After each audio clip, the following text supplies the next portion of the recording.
Aloha. My name's Marianne, and I am an alcoholic. The Waikoloa Night Owls meeting in Waikoloa Village, about 30 miles north of here, is my home group. And I have been listening to tapes and CDs of this lady's for many, many years. I never met her. I have just really always admired her a great deal. And I've always wanted her to be a speaker at the Big Island Bash. And when I found out that she was going to be, I said, please let me be her host, because I've always wanted to meet this woman. And we have another connection. One of my two old drinking buddies who 12-stepped me 27 years ago, she sponsors. So we have that connection. So I'd like to introduce Sharon C.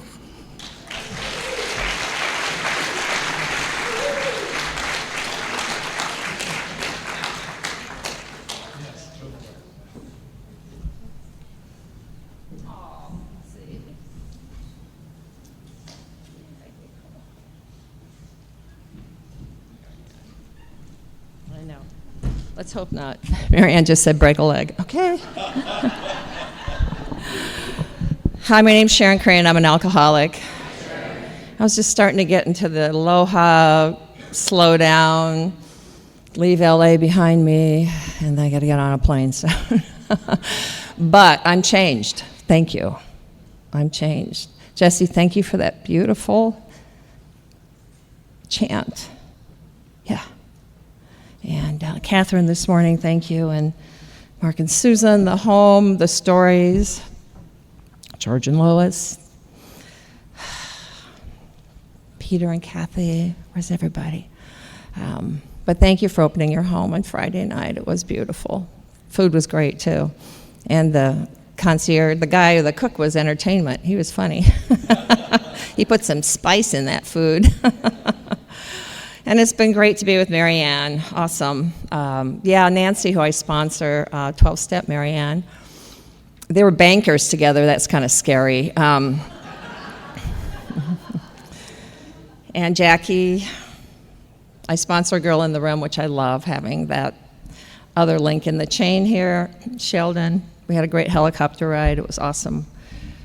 You were great. James, thank you. And Stephanie, wherever you are, thank you, sweetheart. Good to see you again. New friend.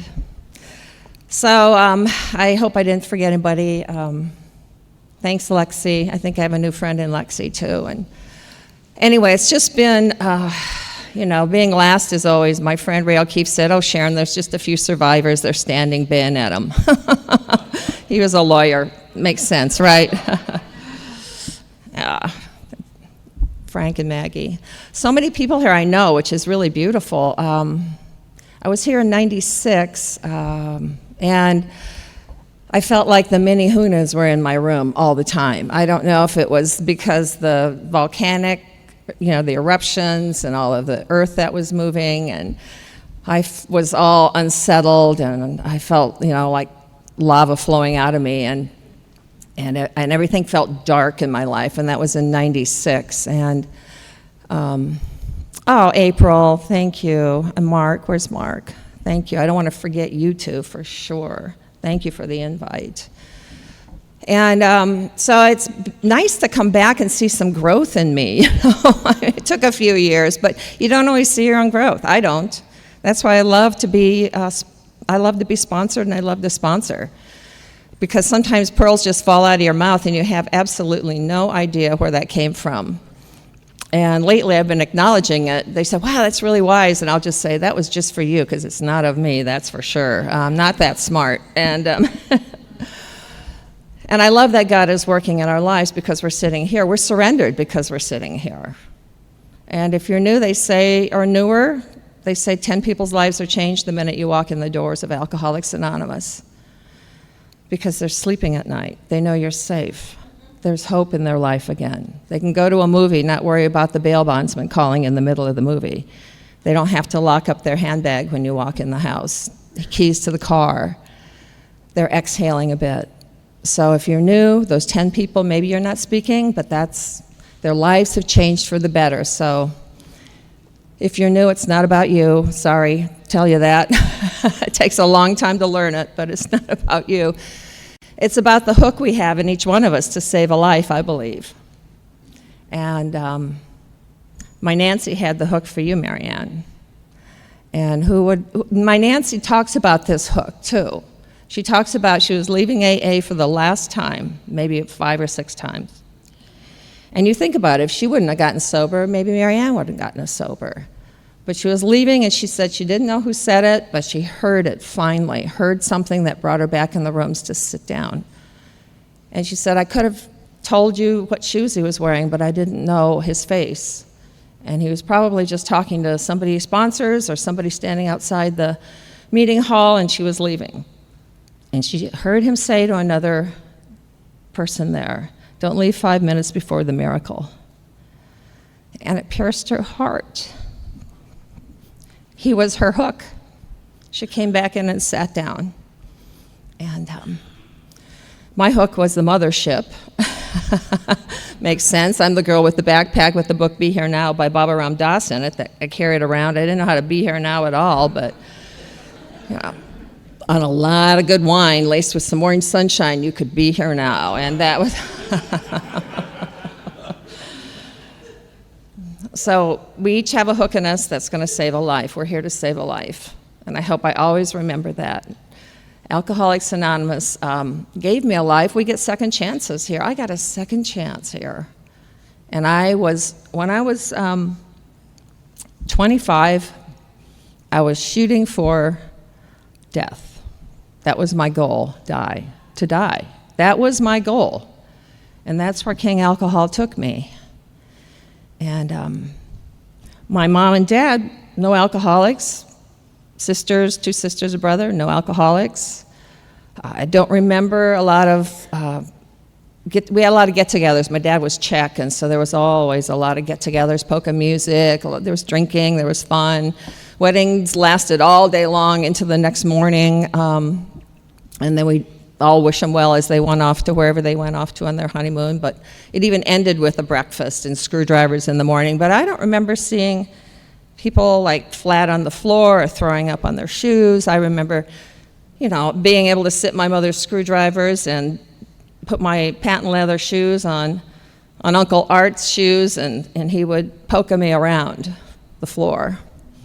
And I remember it being fun and a good time, and most of them were Catholics, so there was a lot of tradition around that too. Baptisms, funerals, weddings, everything was a party, and I just thought that's the way it was. And I'm a small town girl from Iowa, and that was my first resentment. I think I woke up at about 7 and I went, I'm in Iowa. And I always had a very loud head, and it kept me up at night. I'm the one, if the hamster got loose, 3-story house, I could find it because I could hear him gnawing on something somewhere in the house. I was good at that. And then my mother would have to ride the school bus in the morning, and I couldn't get up. I didn't like mornings because I couldn't sleep, and she would have that wheat toast with raspberry jam on it with the seeds in it, standing by the door so I could run out, grab my breakfast, and go get on the bus with all the kids I grew up with. A lot of tradition, a lot of security, a lot of love. 3 girls in a row, we could have emotions. My dad allowed us to have emotions. My mother pretty much ruled the roost at the table. She was the cook, and my dad, I remember sneaking up and watching him kiss her on the neck when she was doing dishes and tell her what a good cook she was. That's what I grew up in, waking me up in the middle of the night to see the northern lights. But I discovered I was on a spiritual search, and I didn't know I was spiritually thirsty. And I am still a person that is spiritually thirsty, but my feet are firmly planted in the steps, the traditions, the concepts, the fellowship, God's love, and Alcoholics Anonymous, so I can still keep searching out more love. Where can I get it? God, please show me where you're working. Take me there, take me there. It's bubbling up in me. I have to give it away. I have no choice. Some days I really want a choice. But I get very spiritually dissatisfied if I am not in God's realm, the realm of the Spirit, no matter where I am. I don't have a choice today, and that's kind of a nice thing, because it is about love and compassion. It is about helping you find a new life so you can help somebody else find a new life. Links in a chain. My job is to keep my link shiny so we can find each other. So I discovered alcohol in my early teens, and it was I sipped my mother's screwdrivers because she never drank them, but I remember being on a country road in the middle of summer, hanging with the Clark boys. This was my moment. This is something I really remember. It was a 57 Chevy. It was, I cut off jeans, t-shirt, probably barefoot. I was a tomboy. Trainer bra, with nothing happening yet. My mother probably permed my hair, which I hated. And we go to this it's like a woodsy in the middle of the night. It's maybe 10 o'clock, but it felt late to me. I'm maybe 13, 12. And the Clark boys said, yeah, you can hang out with us. And we drove up, and there were 4 or 5 cars there, and they put their radio to the radio station that was, the rock and roll radio station we could all get out of Little Rock, Arkansas. And they were, the football team was there. It's the quarterback, Von Schweitzer. Oh my God, he's so handsome. And, we're sitting around, and I don't know that they've got the booze until I'm kind of sitting on the hood of the Chevy, and they're passing around this Canadian club. I see the bottle. My dad had a business, so he had a bar. It was beautiful. It was cedar. It kind of had an angled bar, and the Ham's beer signs up there that would rotate around. I just loved that bar. I would sit there and sip Cokes, when they were all there after a business thing. And the Canadian club came to me, and my trainer bra woke up. My legs got curvy. And I pushed Jeanette Andrews off the side. She was 48D, and I thought, move over, girl. It's my turn. I guess I won the chug-a-lug contest. Big gulper. I've always been a big gulper. And I don't remember getting sick. I woke up in my bed. They said I told jokes. They said I was driving a car. And I was the life of the party. But all I remember was I was full of spirit. It was powerful for me. I couldn't have said it was spirit. I just felt whole and like there was some omnipotence happening here, that I felt like I was in control, that I had all the answers. I probably exhaled. All those people in my head got drunk, and it was down to one voice for a lot of years, which was, let's party. Every single one of them got drunk and said, let's party. And it was, all right, let's go. So, I don't go run out and burn down my life at 12, 13, but it started. And I was able to get it. I was able to water my dad's booze down, look at the dust that was on the grain alcohol or the apricot brandy or whatever it was that had dust on the bottle. I could steal that. The town drunk could come by, and if my dad wasn't home, he'd borrow a bottle. So I would tell my dad that he borrowed 2. I got my whole bottle to myself. And I was a little finagler and a good manipulator. And by high school senior, the gig was up pretty much. I got brought home by the highway patrol, who knew my dad and woke everybody up. And my brother said, oh my God, I was listening in the other room. You were slurring your words. I didn't know it was in the car. And it was like, God, Sharon, my brother still tells me about that moment. And I got grounded for one night because my parents didn't ground us, really. There was no reason to. I have Nancy's a Mensa, my older sister, full ride to Barnard College, master's degree, retired at 50. Smart, smart, smart girl. She read all the time. She doesn't even remember the Northern Lights. And my younger sister was my dad's favorite with the ponytail and the horse. And then my brother came along last and carried the family name. So, he's got a doctorate now. He put us all to shame.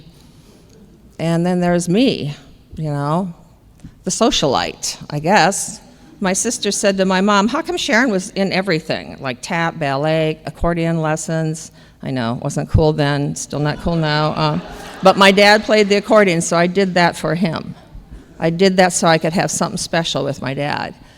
Piano lessons. I just did every saxophone. My sister said to my mom, why was she always doing something? Because we had to keep her busy. They knew that about me. And at 16 years old, I was a young citizen of America, and I went to the White House. I had tea with Lucy Bird, Linda Bird, and Lady Bird. We went to the United Nations as a special tour.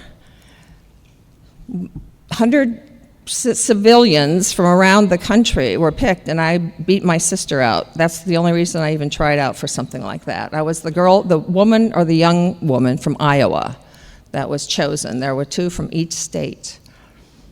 And I was your future. That was kind of scary. And I got drunk with the boys from Virginia, and I was tipsy at tea, and I thought, oh my God, I better take care of myself, But I am not blacking out that much yet. I am driving you all home. I have a huge capacity for it. And I went back to a class reunion, and every single person at that table had told about when they got in the worst trouble with their parents, and I was the other person in every single story. It was like... That's what they remember, I guess. I'm going back this year for another one. We'll see what happens. So college was the 60s. It wasn't just say no, it was just say thanks. A lot of stuff going on. Joined a sorority, had a fiance, caught him cheating with his tutor. I went to punch him out, got drunk on some, Schlitz malt liquor. Sat there and waited for him to turn off the light, and I let myself in and started punching him. And he was a Big Ten wrestler, so I was on the floor in a second. And my mother said to me when she found out, aren't you going to cry? And I said, no. I don't remember anybody telling me I couldn't cry. But King Alcohol was starting to harden me up. I had a fake ID. I was at Joe's place. I would walk across the footbridge to my art classes, and I would try to paint. And I would pass out on the canvas. And so what I thought I could do was put some paint on me and pass out on the canvas. So I did that, and then the next art class I had, I go to Joe's place, walk across the footbridge. Professor OTA, I'll never forget him. He was French and mean to me. He said, if you come every day, I'll give you a C, but you're crazy. And I just thought, I'll show you I'm crazy. And I put more paint on me, I laid on the canvas, and slept there for the whole class. And, I had 2 splotches of paint on this canvas. We didn't even get to name it, And I was an artist. I painted oils. They were hanging in my mom and dad's living room. I had a lot of talent as a musician. Somewhere along the line, maybe it was after I left college, tried to cut my wrist. Family priest came down with my dad. We got drunk on whiskey sours, me and father. Very drunk. Ended up at a sit-in the student union. My dad was like aghast, standing like at the entrance to the student union going, oh my God, she's corrupted the family priest. So Dad was trying to talk to me. Why did you cut your wrists? What happened? Why do you look like you're looking? You don't look like our daughter. You want to know, Dad? I'll tell you. And I proceeded to tell my dad things that fathers don't need to know about their daughters, so that I could upset him because he couldn't fix me. And I think I was really mad at him for that. But I wouldn't let him. What came out of that was, I'm not hurting anyone but me, so leave me alone. And that's such a self-obsessed, selfish lie. I'm just stand back and watch me die. I'm not going to let you help me. And there was a lot of reparation to do with amends to my family. A lot of reparation. So my dad just quit talking to me. He just set his jaw, and we wouldn't look at each other. And if he was sitting at the breakfast table and I was back, I wouldn't sit there. I'd wait for him to get up. If he was walking down a hallway and we might brush shoulders, I'd wait. If we're going to Grandma's house for Thanksgiving, I'm going to go in the other car. You could cut the pain between me and Dad with a knife. And I had a couple of little sojourns out of Iowa, came back, and my mother said, you can stay here, but please stay out of your dad's way, you break his heart. Really, Mom? I break his heart. I remember when they wanted me to talk to him, so I came home once when the bars closed in Iowa City at the university and woke them up about 2:30 in the morning because they wanted me to share with them, right? So they get up, and I've got this guy with me who's in a very post-verbal state. He's not even speaking. It's like February. He has no shoes on. His eyes are spinning, and I wake my parents up to come sit at the table with me because we have to have a talk. And I know my dad was thinking, she better not have eloped. I know he was thinking that. And I said, what is it? My mom said. I said, it's important. You want me to share with you, so I'm going to share with you. I'm changing my name. It's not Sharon because that's a corny name, and I don't want to have a corny name. It reminds me of pigs and corn. Sharon K. I want to be Cher. And it's not like Sonny and Cher. And I looked right at my dad and I said, it's S-H-A-R-E. It's Sharon, Cher alike, Dad. Because I was a little drunk and I was a little angry, and my dad set his jaw and went back to bed, and my mother went, oh, Sharon. And I'm going, what? You want me to talk to you? I'm trying to tell you about me. So I left there angry. I left the Catholic Church angry. I got the priest so mad at me, a different one, that he came out of the confessional so that I could call him a hypocrite, and then I could give him my one-fingered peace sign and leave. And I was very, very angry, and I didn't realize that's what was happening, but alcohol would fuel it. It would fuel it. Now I'm going to tell him what I really think of him. And I was so angry at 20 years old. 20. Angry. I don't know. King Alcohol asked for my art talent somewhere. I went to New York City, worked for an ad agency. A lot of fun. 2-hour martini lunches every day. Hungover, just wait 2 hours. We're going to go out for lunch with Harriet Krasnowitz, and she's buying martinis. Now, I can't remember names of people I went to high school with and grew up with, but Harriet Krasnowitz, my boss, bought us martini lunches every day because she was a drinker. And I'm thanking you wherever you are, Harriet, because you saved me in New York City. And I got burned out, and I asked my dad if I could go back to art school, and I couldn't paint anymore. It was gone. King Alcohol asked somewhere, maybe the Golden Rail, the Upper West Side, the West End bar, time to pay up, girl. Going down the road of alcoholism, slide across your art talent, slide across your musical ability, slide across those God-given gifts, slide it across the bar tonight. Take it. Give me my drink. Ended up in Colorado. Wanted to be a cowgirl, never got on a horse. I served them all. They came in for breakfast after their equestrian morning, and I could smell the horses on them, but I was hungover. I had a drill sergeant boss. He taught me how to drink in the morning, thank God. But I was working there, and this guy walked in, and he looked just like Bob Dylan, and he ordered a chocolate milkshake to go. I made 2 chocolate milkshakes to go. I put my waitress apron on the counter, and I said to my boss, as he's saying, you're fired, I quit. And I got in the car with this guy. I said, where are we going, Bob? And he said, California, want to come? I said, right, let's go. And somewhere along the line with that little, I don't know if it was Bob Dylan, could have been, could have not been. It looked like him, sang like him. You know, you just don't ask Bob, can I see your driver's license, please? You know, it's just, he was very spiritual, and we had a lot of fun. But somewhere along the line, I had to slide across my dignity. Somewhere across the line of that portion of my running from myself. See, the grass was always greener, always greener. I came to Alcoholics Anonymous, and Norm Alpe, who used to speak a lot in Southern California and a lot of conventions, he was full of fire. I love Norm. And he said, you want to know why the grass is greener, newcomer? And I thought, yeah, I've been waiting. He said, because the other guy takes care of his lawn. And they laughed, everybody laughed, just like you guys. It was like, okay, but I always wanted to be over there. It was always over there. It was, I had this hole in me that is searching. I'm on a spiritual search. I don't know it's a spiritual search. I'm looking for God.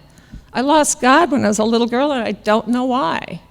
And God was love and family and light and being part of a community. Your barn burned down. We went and built a barn. We shared our gardens with each other. You knew it was Lizzie Kroll bringing you some corn because that's her basket. And then we fill what we have in our garden. Maybe we've got some tomatoes. We take them over in her basket and put it back at her door. That's what I grew up with. And it left me. I don't know where it left me, but I'm so grateful that I had to do everything I had to do to come back here to find my God again.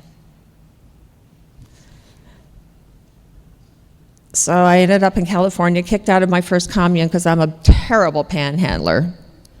And that's what they wanted you to do. Because all I wanted, do you want to buy me some wine? Sure.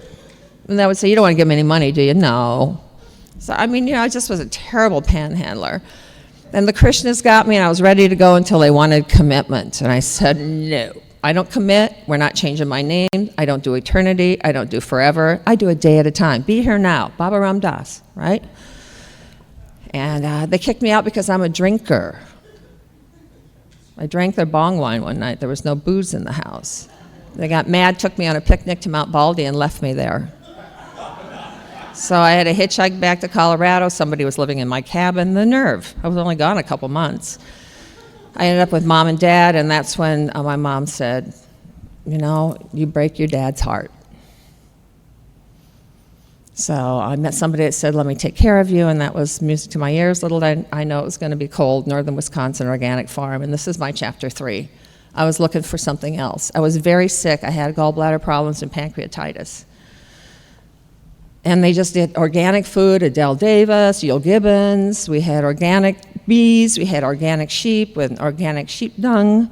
You had to shovel it out of the, it's hard to drink and shovel that stuff. And, one-eyed, we had a wood stove. We didn't have any heat in that place. It was non-insulated. And we had a buzzsaw up the wood, chop the wood, split the wood if you wanted a cup of tea. And I did a lot of that buzzsawing with one eye closed, And they didn't drink like me, and again, I stuck out. Can't you just behave and do this hootenanny? We taught you to play the spoons. Why do you have to come here drunk? Because you guys are boring. You sit around smoking pot, drooling on yourselves all the time. It's like... So once again, basically they left to do primal therapy. Somebody got money, and somebody left me a little money, so I went and got some booze and sat in the hayloft and screamed at my organic sheep. That was my primal. I had a half-acre of crop in the back. I had a half-acre of crop in the back that we had virgin soiled. We had rototilled it. We put sheep dung on it. We took wheelbarrow after wheelbarrow there. Maui Wowie seed, one seed at a time, 12 feet tall. That stuff was beautiful, and they left that. They just went and did primal therapy, and they were glad to get rid of me. And I come home, and they take the wood stove would have been gone. I come home, then the bed is gone. I actually had a horse. I was out on a horse. I had to put the windmill, I had to, engage the windmill so that we could get water. It was very organic. And Clarence the farmer was my only friend, and he would come over and bring wild turkey, and I knew the hard stuff was coming because I could hear his tractor around in the lane. He was on the tractor. He had too many DUIs, so he could drive his tractor, but he couldn't drive a car. Some nights he'd put in his teeth, some nights he wouldn't. I didn't care. And I went to turn this crop into some money because it's cold in Wisconsin. It gets cold in August, and I'm leaving town, and I go to turn this crop into money in a college town about 45 miles from my place, the farm, and I forgot the pot. So I joined the carnival. It was there. It was my way out. So I called my mother from somewhere in Arkansas and told her I had joined the carnival, and she started to cry. It's like, oh. And you know what I said to her? I said, Mom, I'm writing a book. It's just another chapter in my book. I just thought, I can't even call home anymore. I mean, the last time I went home for a holiday, I sat with the kids at the kids' table at my grandmother's. I had already made the big table. Now I'm with the kids' table again. They didn't know what was wrong with me. There's no alcoholism. When I used to call home in early sobriety when everybody was at my grandma's house and I could talk to people, I didn't have the money to get there, but I could talk to them on certain holidays. And Grandma would answer me, we'd have a nice talk, and then, I'd talk to my dad, and then pass the phone to my mom, and maybe my younger sister or somebody, my brother, and he told me, he said, when you were, new, I was still small, but I could hear him saying, Sharon's in AA. They'd whisper it to each other. How's Sharon doing? Oh, Sharon's in AA. Because it was anonymous, They didn't understand it, and they didn't know if it would work for me. They didn't want to say it out loud. I had tried a lot of things. So the carnival was, I ripped off little kids. I had a shooting gallery. If I didn't feel like giving away my flash, I didn't give away my flash. No teddy bears tonight. Sorry, drinking my tequila. And they'd knock 3 targets down, and I'd pop up that target, and they'd go, no, we want a teddy bear. We knocked 3 targets. I said, no, you didn't. We're going to tell our dads. Tell them. Go tell them. And then the dads would come, and then the mace would come out, and then the carnies would go over the joints, and then it would be closed down, and then the owner would get mad at me again. So somebody got me in a little pickle, and I ended up in jail in Bogalusa, Louisiana, and the carnival went bye-bye. Bye-bye troublemaking girl from Wisconsin farm girl or whatever they thought I was. And I ended up in this jackpot I couldn't get out. And somebody, I got my phone call 2 days later, and my brother-in-law in New York City called my dad, and after about a week in jail, having DTs, not having any fresh alcohol, cutting myself with a piece of a bottle I had found, because then they won't come in and hurt me at night because they'll think I'm crazy. And they did think I was crazy, and they didn't hurt me.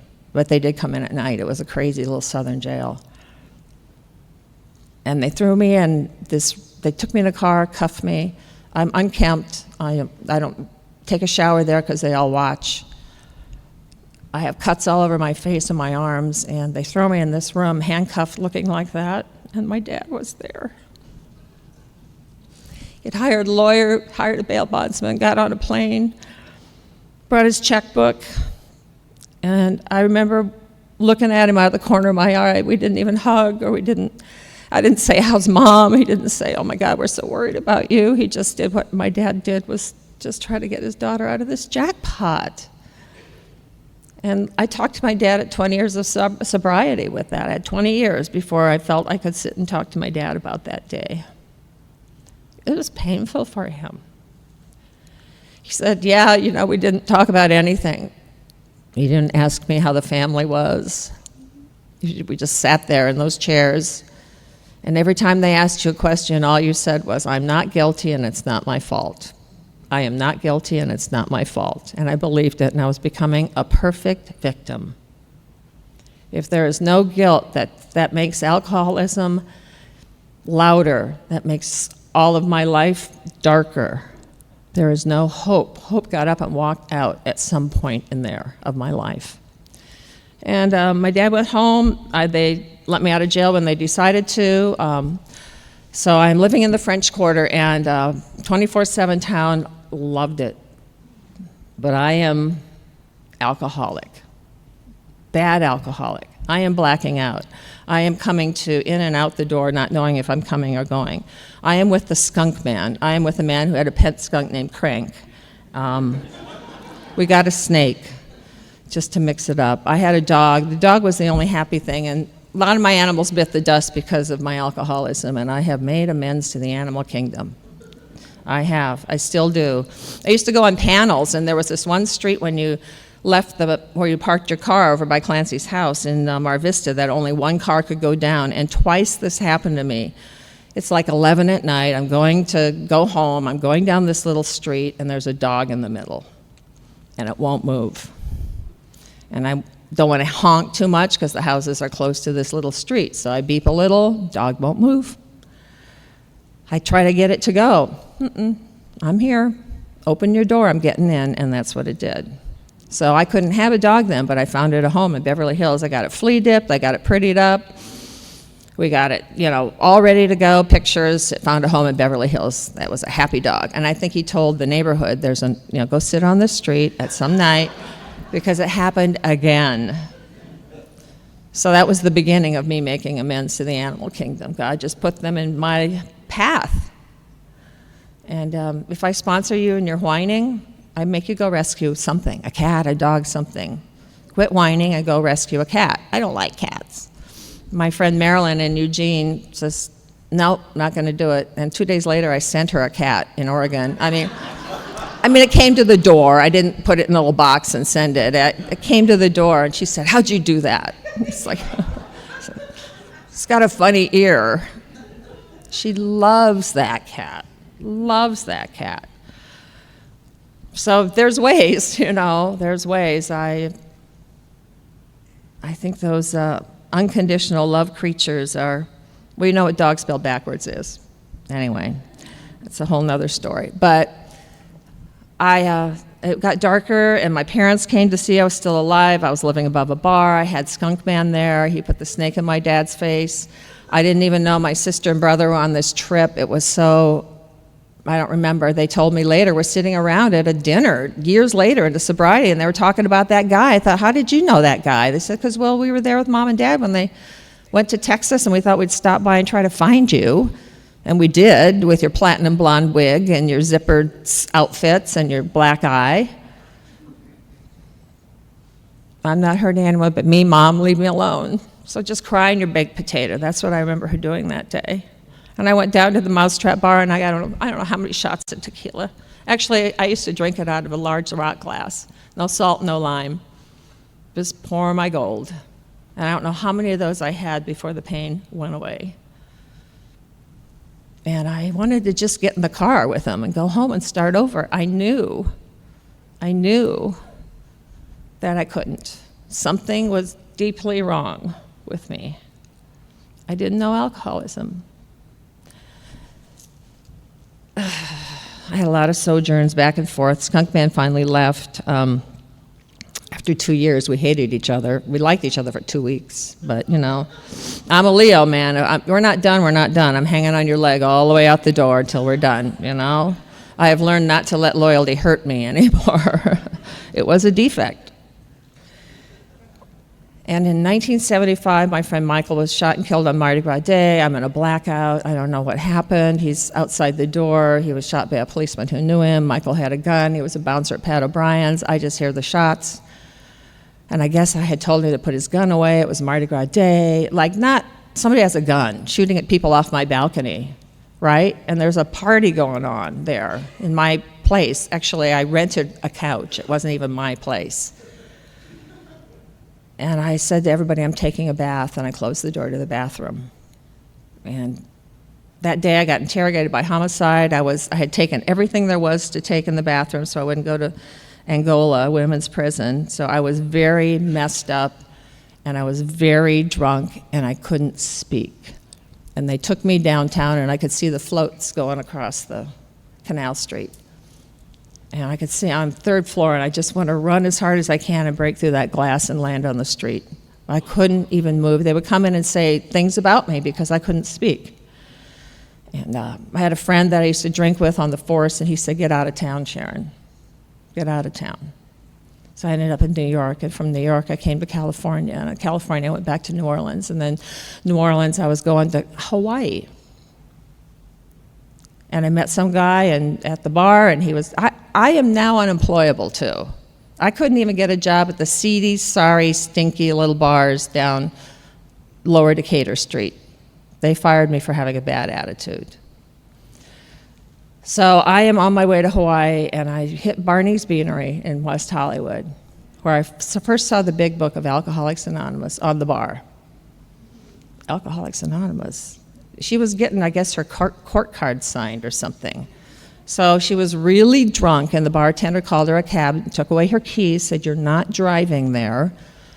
Cab is coming, we'll take you to your Alcoholics Anonymous meeting." She grabbed the book, she was so drunk, and she kind of fell into the wall and walked her way into the taxi cab, and we all toasted her, "Go for you, Chris, go to A&A."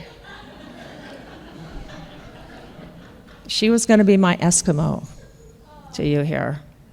I didn't even know that. I ended up in Palm Springs to party on the back of a Harley. I'm 180 pounds. I'm bloated. I'm toxic. I'm sick. I don't bathe. I wear a red dashiki. I have a Panama hat. You don't look at my eyes. I have blotches on my face. I am sick. I have nowhere to make money. I have nowhere to live, and I don't even know how I survived for that month in between trying to get to Hawaii and going to Palm Springs. But I was on the back of a Harley because they needed a little extra weight. It was windy going through the desert. So they put me on, and then they didn't want to party with me, and I ended up with some people that actually really beat me up bad. I had gotten out of a lot of situations, but this was not one I did. And my jaw was broken in 3 places. My nose was broken. I was drug around on the cement. I was actually a victim of violent crime. And I had to go to court in sobriety. And I had to tell my detective, I was out of a blackout. I can't talk for 3 months in AA. I'm wired up. It's beautiful, actually. You guys loved it. I had learned to listen. But I am wired up for sound, and I am talking, and I have to sit in this courtroom and answer questions. But they brought this man up that was a neighbor, and the significance of this was, he said, "I heard this screaming, I heard a lot of noise, and I was just about ready to call the police.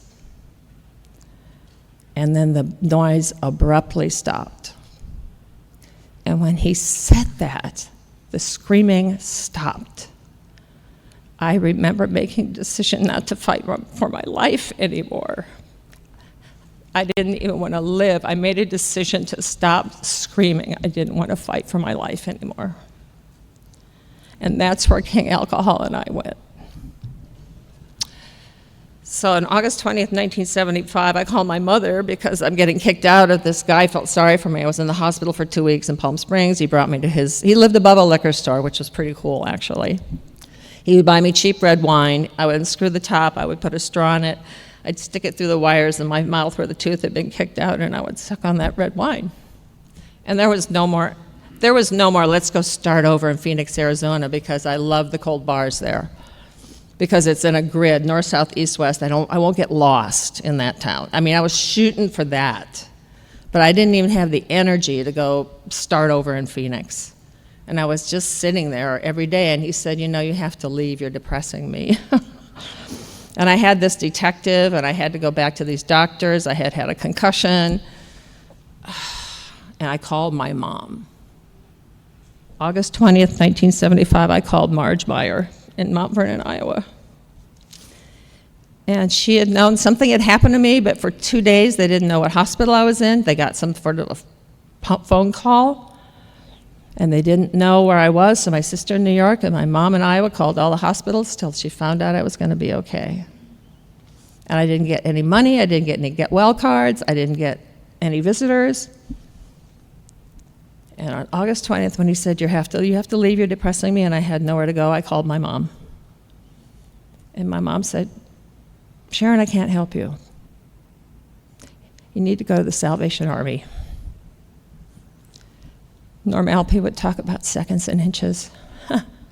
We all have our seconds and inches here. $20 she would have sent, you'd have another speaker. Mom said no. At my mother's 94th birthday, I don't want to forget this, so I'm telling you now. She passed away at 95, a year and a half ago. At my mom's 94th birthday, she was talking to somebody in the other room, and she said there was only one time that Frank, her husband, my dad, wouldn't let me help one of the children. I perked up. I was listening. So I thought the next day I'm going to talk to her about that. I wonder if it's that day, and it was. She said, she told me about that day I called, that they didn't know how I was for a while, if I was going to be okay. She lost sleep over that. She said, my mom said, you called, I wanted to help you so bad. I put the phone receiver on my chest. I looked at your dad, and I said, can we help her? And he said, no, we've tried. So my mom had to get back on the phone and tell me, no, we can't help you. I said, well, where'd you get the Salvation Army thing? She said, it just fell out. I don't know. So my mom carried that for all those years. I'm not hurting anyone but me, so leave me alone. What a lie. If we live long enough, we get to continually make amends. It's phenomenal. If you're awake and have your ears and heart and eyes open, there's ways. I'm a blackout drinker, and at 7 years of sobriety, I saw page 77 in the big book where it said our real purpose. Oh my God, there it is. I've been looking my whole life. Our real purpose is to fit ourselves, to be of maximum service to God and the people about us. That means everybody gets my kindness. I'm not great at it all the time, but I try hard. Everybody gets my love. Everybody gets my compassion. God first, and then everybody else. But that's my marching orders. That's my real purpose. And I'm a blackout drinker, and there will be people I will never be able to make amends to. The teddy bears. How do you make amends for teddy bears? Little kids. Well, you have a child, and the child gets kicked out of kindergarten. And it's kind of an auspicious beginning to his life. He had a rap sheet in kindergarten. And you sponsor a nun. I know that's a long stretch. I still sponsor her. I know. It's like when she asked me, it was like, me? So Sister Sheila was principal of a parochial school, and I called my sponsor, who is Clancy. Clancy's been my sponsor for 31 of my 41 years. because at 10 years of sobriety, when my sponsor smoked pot, I needed a new one, and I needed one fast because my marriage fell apart because he picked the newcomer in the room. So that's how Clancy said, we'll try. I was crying at his door, we'll try. So he's been trying. So I called my sponsor, and I'm crying about my son getting kicked out of the school, and he said, call Sister Sheila. I said, I sponsor her, I can't. Call Sister Sheila. So my son went to her school and graduated in 8th grade, and when he graduated in 8th grade, my amends to the carnival were made. Because every year they have a school carnival before school's out, to make money for the soccer balls, the drama club, the band. I volunteered. There it was, right there. So from kindergarten to 8th grade, I bought more ride tickets for kids. I worked 3 days carnival. I'm now working in the legal field, so I have all these lawyers writing me checks for donations. I had them trained. I'd walk in, they go, oh yeah, it's that time of year. Now, how much was it last year? Was it 50? No, I think it was 100. I was the top fundraiser that school had ever seen, but my son got the credit, of course, because he's the student. So when they had the awards ceremony and they give him the top fundraiser award ever, I don't think anybody's ever beaten it still. And I was just there to give away teddy bears, to buy ride tickets. That's what I was doing. But I was also helping the school. He said, no, it's not for me, it's my mom. Come up here, Mom. And he gave me his award. It was kind of cool, actually. So I ended up at an Alcoholics Anonymous meeting. I called that girl Chris from Barney's Beanery because her number was there. She was dating the guy I was staying with. She said, Sharon, I can't help you, but Suzanne can. And I called a total stranger. And Chris was drunk that day, in and out of AA, died at 31, never made it. But she knew where to send me. And I called a stranger, which I don't do, asking for help. All I need is a place to stay. I don't realize I'm getting a brand new life. I came for a place to stay, but I didn't even know I was coming to you.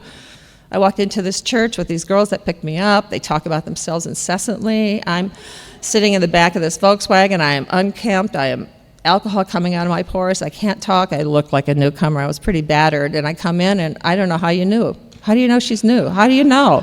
I didn't know where I was. Somebody raised my hand for me, I guess, and I don't know. I'm thinking I'm at a church and they're going to want to do something soon, and I'm going to have to, run. And the man at the podium was talking. His name was Bill, and he said he hooked me. He said he always waited for the spaceship to land and say, you can come home now, Bill. I lifted my chin off my chest and looked around at all the spaceship people that were sitting in that room with me. And he hooked me. I started to pay attention. And then somebody gave me Alcoholics Anonymous. Oh, the book. 2nd edition. Written in pencil, my name, the sobriety date. In pencil, Maurice Zolotow, Hollywood writer. Wrote that in pencil for me. I still have it. I had a little resentment about page 449, actually.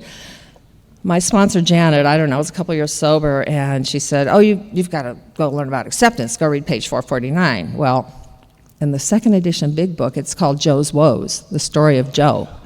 So I am reading Joe's Woes. She's thinking I'm reading the 3rd edition, Dr. Paul's Acceptance, right? But I'm not telling her that I am too stupid for AA, that I don't get what I am supposed to be learning from this $1 that he stole from his wife. And she's going, how's that acceptance going? Oh, it's gone good. Yeah, go good. So I learned to ask questions. Because I think it was 2 years doing that before I finally found a 3rd edition. Oh my goodness, there it was, page 449. So I was really out of it. And they assigned me a sponsor, and they let me sleep on floors, and I had my backpack. I had now a paper bag, and I had a big book. My mother sent me a blender so I could eat. I couldn't eat anything. I had to suck it through a straw for 3 months. I got a cup washing commitment.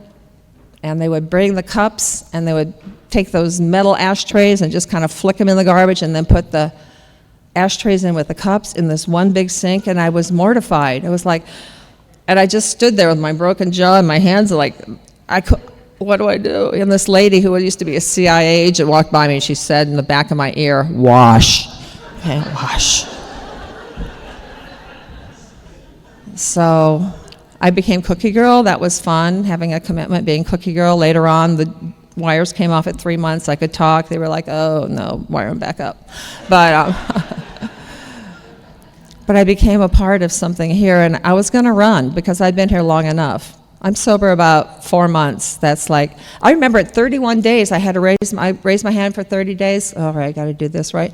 And it was 31. I went, oh, it's 31. That doesn't happen to me. I don't even get in a situation unless it's jail that I don't have alcohol. I mean, it's in my boot. It's somewhere. And I had that shiver. And I knew it was bigger than me at that moment. I didn't quite know what it was, but it was bigger than me. I don't stay sober 31 days. I crave alcohol. I have it. I drink it. And so my life started with all of you. And I was, 3 or 4 months sober, maybe 5 months sober. And I got a waitress job. And I had to learn how to be nice because people want a nice waitress if they're going to tip. And they don't want to know about their life. And I would tell them about my life. And the Culver City Clubhouse told on me. See, I started in the Pacific group. I had no idea I was going to be in one of the most active groups in the world. And that's where God placed me, in the middle of you. And when I was going to run, because I was, Janet walked up to me. That was my first sponsor. And she said, "You're going to run, aren't you?" And I thought, how does she know? I'm planning it. She just could tell. She said, "I want you to hang on to the seat. Grip the seat and don't move." So I would sit there like that in a meeting so I wouldn't run out. And then she walked by me, I don't know, a little while later, a couple meetings later, and said, "Oh, you're not gripping the seat anymore." It worked, didn't it? Oh, I just thought, I hate her. She's, But I just thought, yeah, Janet, it worked. And we did our first third step together, and she hugged me and wouldn't stop hugging me, and I'm just thinking, oh, please, I don't even know what we're doing here. She's so excited, so happy, hugging me, wouldn't stop hugging me, and I don't like her hugging me, and I'm going to have to hit her, and it's going to be all over that Sharon hit her sponsor. And then I don't know what happened. Maybe she breathed into me or something, but I just kind of relaxed into her arms, and it felt good, and I said to her, "Well, I think I'm gay. I think I love you."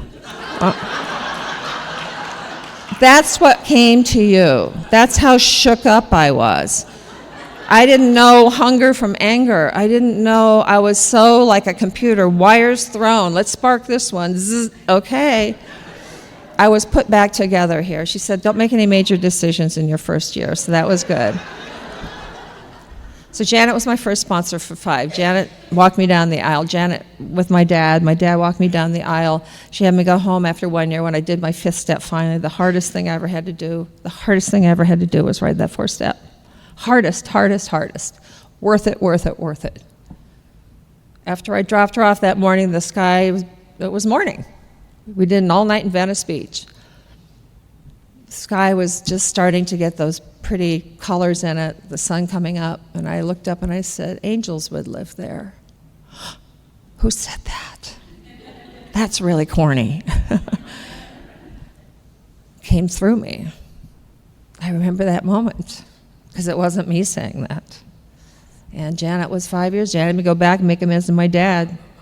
Put my bags in the car to go back to the airport. I've been there 10 days. I had a long break. Meeting my fiance, they loved him, he loved them, he didn't hurt me, they loved that. Sober and Alcoholics Anonymous, going back, my dad and I are out there putting the bags in, and I said, I better do it now because she'll put me back on the plane. My mom and I, we had really good time with our amends, really good time, Then she wanted to go shopping. It was just, it was wonderful. Mom, I was always her favorite. Mom and I had years of her letting me love her. Years. But we were standing by the car, and I said, "Can I talk to you, Dad?" And it was still very tense, believe me. There were no real eyeball-to-eyeball things happening yet. And we were standing by the car, and it was an Indian summer day in Iowa, and the sky is blue, and the sun is warm, and the car was warm, and I leaned on the car, and he was next to me, leaned on the car. And nobody looked at each other. I just said what I had to say, and he said, "Well, I always wanted you to be happy."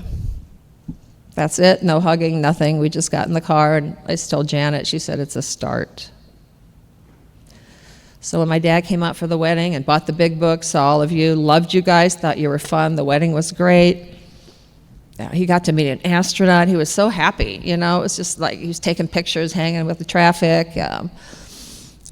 Somebody took a shot and gave me those, you know how you take those kind of throwaway cameras and people were taking pictures and then they were giving me pictures later and I didn't even notice it and I saw it and there was a picture of me and Dad eye to eye. You can't plan these things. I can't anyway. I can work on my attitude. I can have my steps 10, 11, and 12 every day, but I got to keep my eyes, heart, ears, soul open to being maximum service. Maximum, it says on page 77. I get the joy to do that. Even in painful days, painful experiences. My father was killed in '99 on his land. It was a freak accident. I got on the plane, got off the plane in Iowa. AA was already in my mother's kitchen. AA was already in my mother's kitchen. I got to give my dad a send-off. We all did. I'm at the wake. Everybody thinks, they don't know who I am. They know Nancy, they know Sally, they know Miles, they don't know Sharon. You know, and are you Nancy? Are you Sally? And it's like the whole town came out for this wake, and it's raining, and I have to play this accordion number with my dad's accordion, and it's got buttons up and down, and I play a piano accordion, so all day long I'm working on Amazing Grace. I'm going to play Amazing Grace on this Heliganka accordion from Czechoslovakia for my dad. So I grabbed one of the girls I sponsored in Iowa and said, come on, and we sat in the closet for I don't know how long, and how's it sound now? Oh, it's better. You know, it's like... Clancy was out of town when this happened, and so he was back from Africa before cell phones, and I'm in the rectory calling him at the mission. He's not picking up. You know, I'm like mad now because nobody knows who I am. They're not respecting me. It's my father's wake. I'm making it about me. I get Clancy on the phone, and I called back. He said, oh, Sharon, I heard what happened. I'm so sorry. And I'm going, you know, and now I'm breaking down, right? And, you know, if you're a sponsor and you get those calls, you got to go, okay, are they on the ledge? Did the dog die? Did they break a nail? You know, it's like, did they break up? It's like, you know, got to decipher really quick. And so he asked a few questions, and I sobbed him out. He says, Sharon, you're going to do a great job for your dad. Just get up there and play Amazing Grace for him. Look around that church, because there won't be a dry eye when you're done. But do me a big favor. There will be a couple of people sobbing. I want you to look at them, because they're the musicians.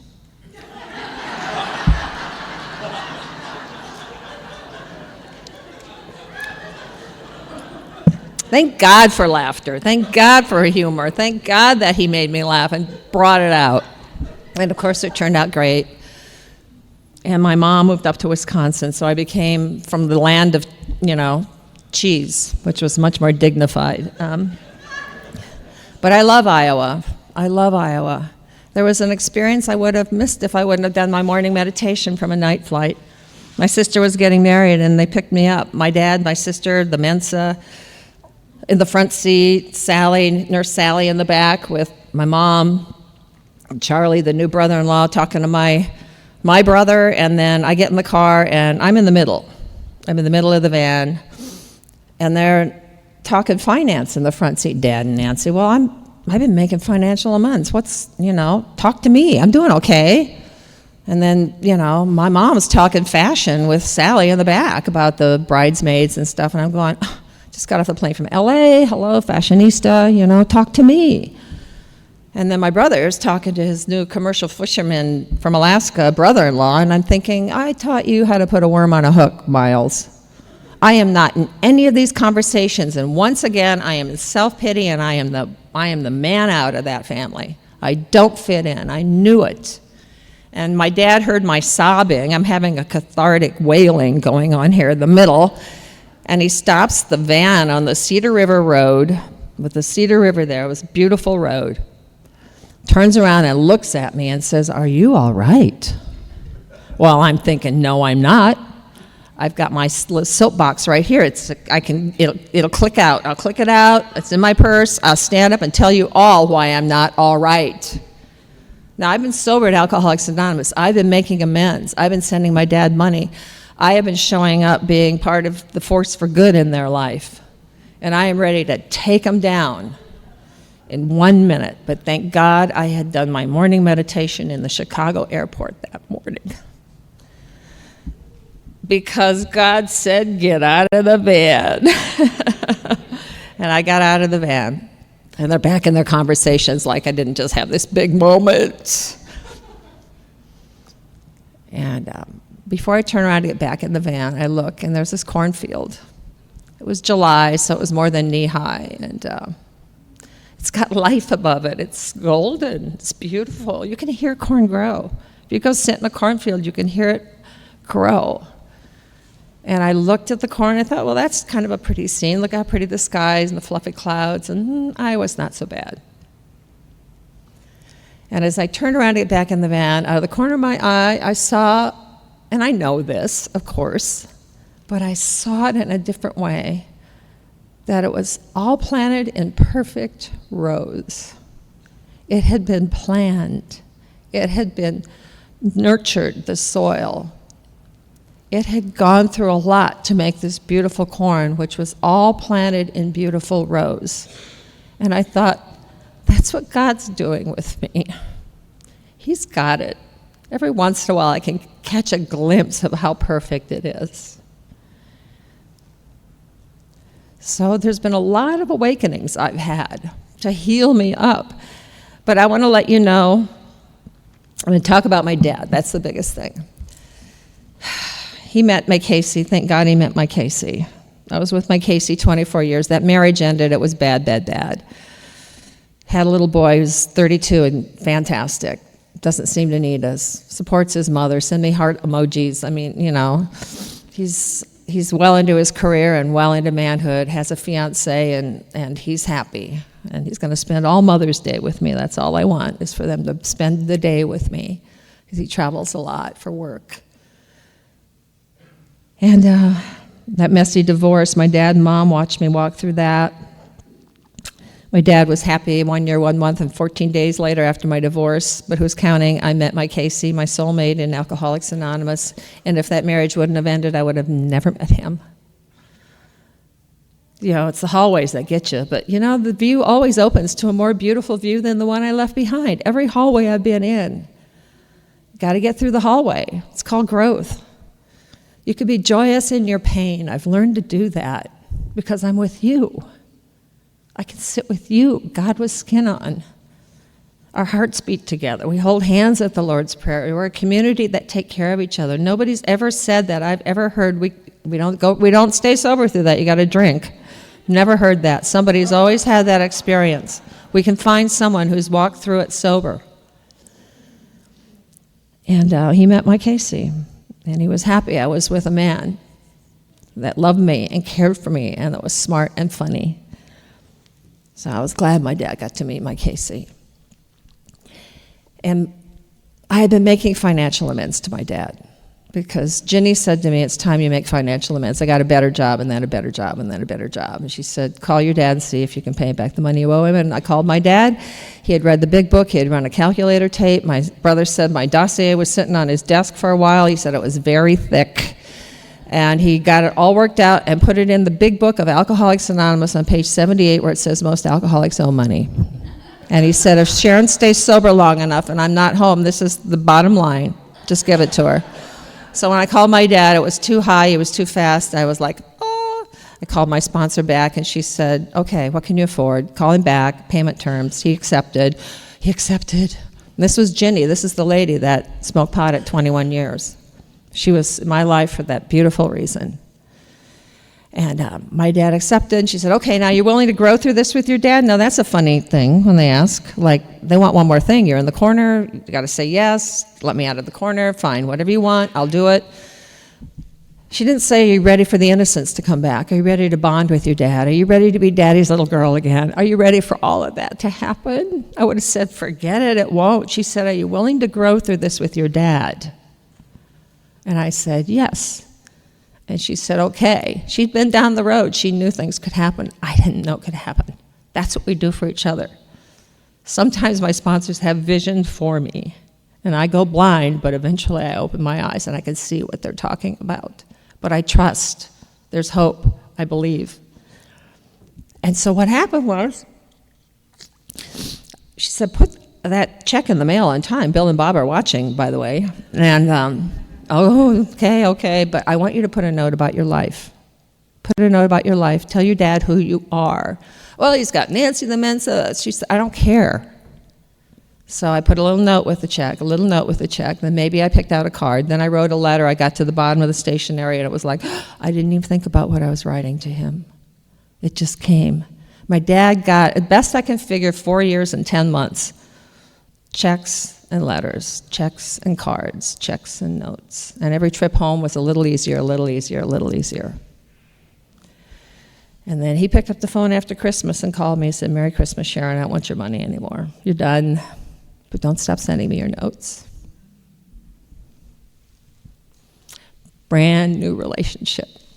So when my father was received, we were good. I got to write him one more note, put my chip in. Thank you, Jenny. Thank you, Alcoholics Anonymous, because there was a shift in me that happened because of that. There was a big shift in me that happened. And when I went through that divorce, I got to tell you this. I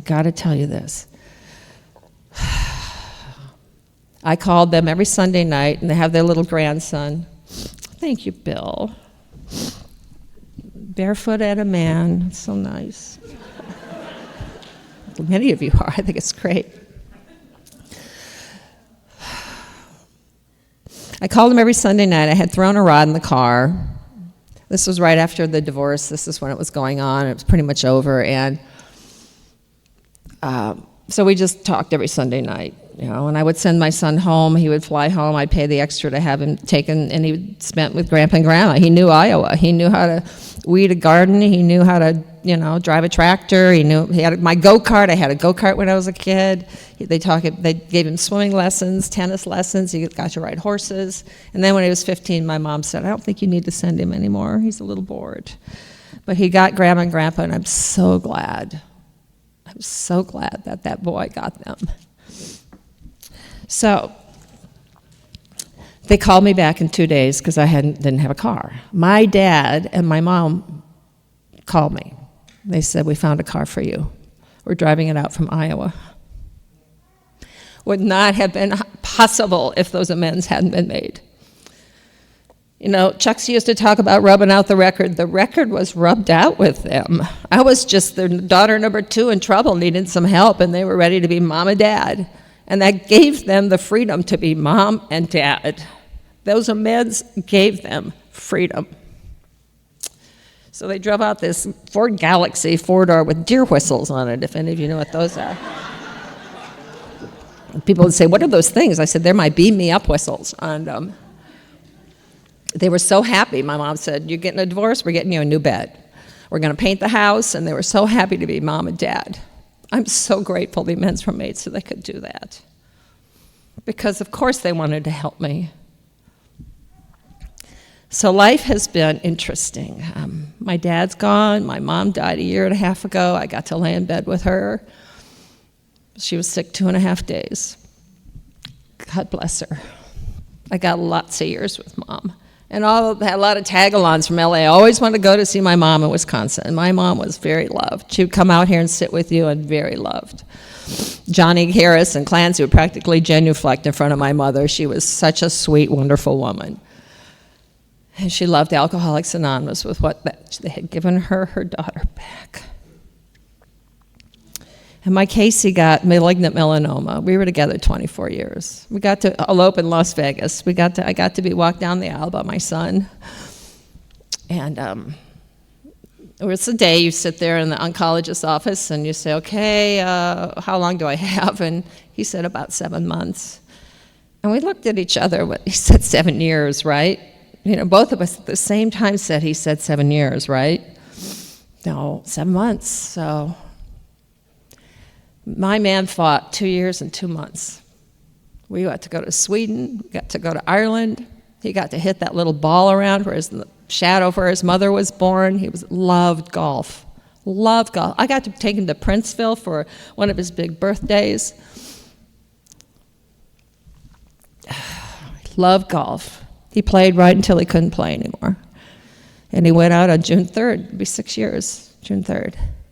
Peaceful, loved, surrounded by people that cared about him. We had a blues picker at the end of the bed. I had a Buddhist. I had Sister Sheila. We had it all covered, you know. We had AA there, and there was a lot of love there. And I'm getting calls now from people who have lost husbands. And we just walked somebody through it last weekend. My experience will benefit others. That's what we do for each other. Maybe we don't get to talk all the time, but we have that experience. I watch you. I'm going to let you know that this is my last story.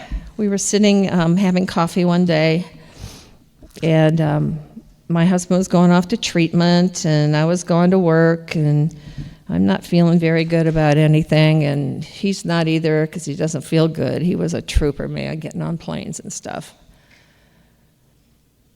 And I said, yeah, I don't see God in any of this. You know, that's my morning to him. I don't see God in any of this, you know. And he said, yeah, I know. And I was quiet for a little while, and he said, Sharon, look outside. Do you see the wind? And Santa Anas were blowing. I said, yeah, I see the wind. Look at it blow out there. Things are really hitting the, you know, even hitting the house. You can hear the tree. It's really going today. I can see the wind. He said, no, Sharon. Can you see the wind?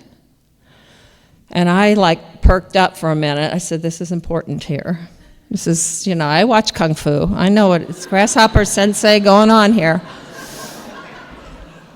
He wants to tell me something. He said, again, no, Sharon, do you see the wind? I got it. I said, oh, I can't see the wind. He said, that's right. What you're looking at are the effects of the wind, right? I said, yeah, that's what they are, the effects. The wind is blowing everything around. It's the effects of the wind that I can't see. I'm getting it. And it's quiet again for a little bit. And he says, it's kind of like my life right now. I don't see God in all of this I'm going through a lot of the time. But what I get to do, because of home of Alcoholics Anonymous, friends in Alcoholics Anonymous, an extremely loving God, I get to go out every single day and look for the effects of God. He gave me my marching orders. So I want to say mahalo. I want to let you know I love you. I want to let you know I'm taking every piece of it back with me. They're going to ask me Monday, how was your weekend? I say it was great, thanks. How was yours? Because you guys have given me in my heart a God that loves me no matter what, that I get to share every piece back with you and the rest of the world. So I want to thank you for having me.